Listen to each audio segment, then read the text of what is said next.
Morning student, मैं विशाली कुमारी। आज semester 3 EC2 paper Bharat की विदेश नीति का एक चैप्टर वैश्वीकरण पर चर्चा करूंगी। जैसा कि इसके पिछले वीडियो में मैंने वैश्वीकरण के प्रभावों की चर्चा की थी, या उसे हम वैश्वीकरण का भारतीय अर्थव्यवस्था पर प्रभाव भी कह सकते हैं, या वैश्वीकरण का भारतीय समाज पर पड़ने वाले प्रभाव, या वैश्वीकरण के प्रभाव कह सकते हैं। ये तीनों सवालों का उत्तर वही ही होगा। तो आज हम बात करेंगे वैश्वीकरण के प्रति भारत का क्या दृष्टिकोण है, भारत का नजरिया क्या है, इसके बारे में आज हम बात करेंगे। जैसा कि हम जानते हैं कि विश्व के बाकी देशों की तरह भारत भी देश के आर्थिक एवं सामाजिक पुनर्निर्माण के लिए लगातार प्रयास कर रहा था और अब भी कर रहा है। भारत को इसके विकास के लिए नवीनतम तकनीक, उपकरण, वित्तीय प्रबंध की आवश्यकता रही है और भारतीय नेताओं को भी यह महसूस हुआ था कि नई विश्व व्यवस्था के साथ साझेदारी करना बहुत ही आवश्यक है, वरना इस बदलती दुनिया के दौर पर हम पीछे रह जाएंगे, इस दिशा में हम पिछड़े रह जाएंगे। और यही कारण है कि आजादी प्राप्त करने के बाद से भारत विभिन्न राष्ट्रों के साथ सामाजिक और सांस्कृतिक एकीकरण के लिए अब तक प्रयास कर रहा है। तो जैसा कि हम जानते हैं, वैश्वीकरण की प्रक्रिया में नाम मात्र के शुल्क के अंतर्गत वस्तुओं एवं सेवाओं का अंतर्राष्ट्रीय व्यापार किया जाता है। अर्थात पहले जो वस्तुओं और सेवाओं के व्यापार पर कड़े प्रतिबंध, कड़े शुल्क लगाए जाते थे, वो वैश्वीकरण की प्रक्रिया के आने के बाद उन शुल्कों को कम कर दिया गया है और उन प्रतिबंधों को नाम मात्र कर दिया गया है। अर्थात जो सीमा की जो समस्या थी वो अब बहुत ही कम हो गई है। तो इस कारण वैश्वीकरण की प्रक्रिया में नाम मात्र के शुल्क के अंतर्गत वस्तुओं और सेवाओं का अंतर्राष्ट्रीय व्यापार किया जाता है। इसके अलावा सूचनाओं, सांस्कृतिक एवं धार्मिक विचारधाराओं का आदान प्रदान करते हुए समस्त विश्व के एक इकाई के रूप में परिवर्तन करने का प्रयास किया जाता है। अर्थात वैश्वीकरण के द्वारा सूचनाओं, सांस्कृतिक और धार्मिक विचारधाराओं का एक देश से दूसरे देश पर आदान प्रदान होता है और समस्त विश्व को एक इकाई के रूप में देखा जाता है। तो भारतीय अंतर्राष्ट्रीय अर्थव्यवस्था में विकासशील देशों की भूमिका और सहभागिता को बढ़ाने के लिए लगातार प्रयत्न किया जा रहा है।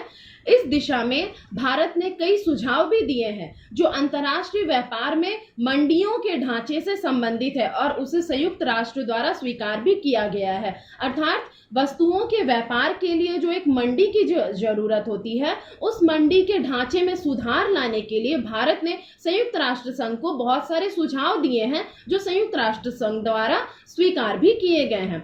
वैश्वीकरण के प्रति भारत के दृष्टिकोण सदैव लाभ प्राप्त करने की दिशा में ही रहे हैं। इसके लिए भारत ने कई तरह के प्रयास भी किए हैं।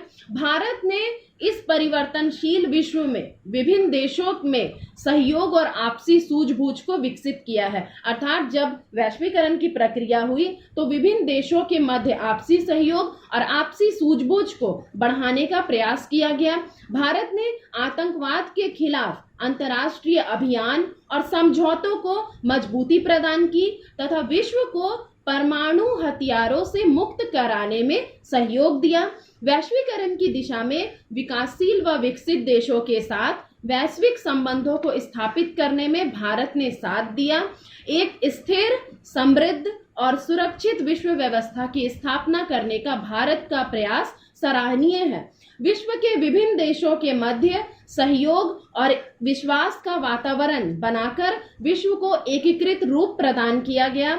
विभिन्न अंतर्राष्ट्रीय वैश्विक संगठनों के प्रति सहयोगपूर्ण नीति अपनाना, उनके वैश्विक एकीकरण के प्रयासों के सकारात्मक भूमिका निभाना, उन संगठनों के सदस्यों के साथ रचनात्मक सहयोग कर भारत ने वैश्वीकरण की दिशा में काफी सहयोग दिया है। तो ये सभी जो प्रयास थे वो भारत द्वारा वैश्वीकरण की दिशा में अपनाए गए थे या किए गए थे।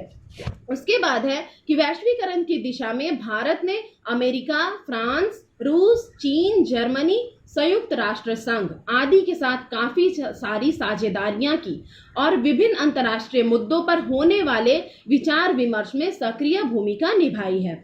संक्षेप में हम ये कह सकते हैं कि वर्तमान में भारत एक महत्वपूर्ण शक्ति के रूप में उभरकर सामने आ रहा है, जिसकी अंतर्राष्ट्रीय स्तर पर उपेक्षा नहीं की जा सकती। साथ ही साथ भारत वैश्विक, क्षेत्रीय तथा द्विपक्षीय भागीदारी के द्वारा वैश्वीकरण को मूर्त रूप देने के लिए लगातार प्रयत्न कर रहा है। तो ये थे वैश्वीकरण के प्रति भारत का दृष्टिकोण, या फिर हम कह सकते हैं कि वैश्वीकरण के दिशा में भारत द्वारा किए जाने वाले प्रयास। तो ये चैप्टर जो है यहाँ पर खत्म होता है और इससे रिलेटेड क्वेश्चन जो है, पहला क्वेश्चन है, वैश्वीकरण से आप क्या समझते हैं? वर्तमान स्थिति के संदर्भ में भारत की नई वैश्विक भूमिका का वर्णन करें। अर्थात जो अभी की वर्तमान स्थिति है उसको मद्देनजर रखते हुए भारत की जो नई वैश्विक भूमिका है, अर्थात आप उसमें प्रधानमंत्री मोदी द्वारा जो जितने वैश्वीकरण की दिशा में जो कार्य किए गए या जितने उन्होंने विदेश दौरे किए हैं और जितने भी देश के लिए जो वैश्वीकरण से रिलेटेड जितने भी उन्होंने तकनीकी या शिक्षा में या जिसमें भी उन्होंने जो भी कार्य किए हो जो वैश्वीकरण से रिलेटेड हो, तो वो सब आप इसमें लिख सकते हैं। दूसरा क्वेश्चन है, वैश्वीकरण के गुण दोषों का वर्णन करते हुए इसके प्रति भारतीय दृष्टिकोण की व्याख्या करें। मैंने वैश्वीकरण के गुण दोषों अर्थात उसके पक्ष में और विपक्ष में तर्क जो बताए थे, जो उसके लाभ और हानि एक तरह से हो सकते हैं, उसके चर्चा करते हुए इसके प्रति भारत का दृष्टिकोण बताना है। यानी अभी जो मैंने जितने भारत द्वारा जो प्रयास किए गए हैं वो सभी को बताएं, वो आप इसमें लिख सकते हैं। उसके बाद आता है विकासशील देशों पर पड़ने वाले वैश्वीकरण के प्रभावों की विवेचना करें।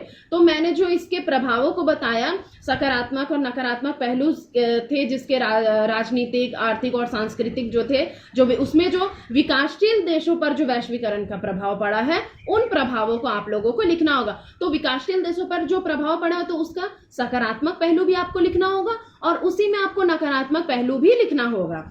उसके बाद चौथा क्वेश्चन है, वैश्वीकरण का क्या अर्थ है? वैश्वीकरण की विशेषताएं, उसकी आवश्यकता के कारण और इसके पक्ष और विपक्ष में तर्कों की व्याख्या करें। तो वैश्वीकरण का अर्थ आप लोगों को लिखना होगा, इसकी जो विशेषताएं हैं वो आप लोगों को लिखनी होगी और इसकी जो आवश्यकता के कारण है, जो कि मैंने दूसरे वीडियो में शायद आप लोगों को बताया था, और इसके पक्ष और विपक्ष में जो तर्क है उसकी व्याख्या आप लोगों को करनी होगी।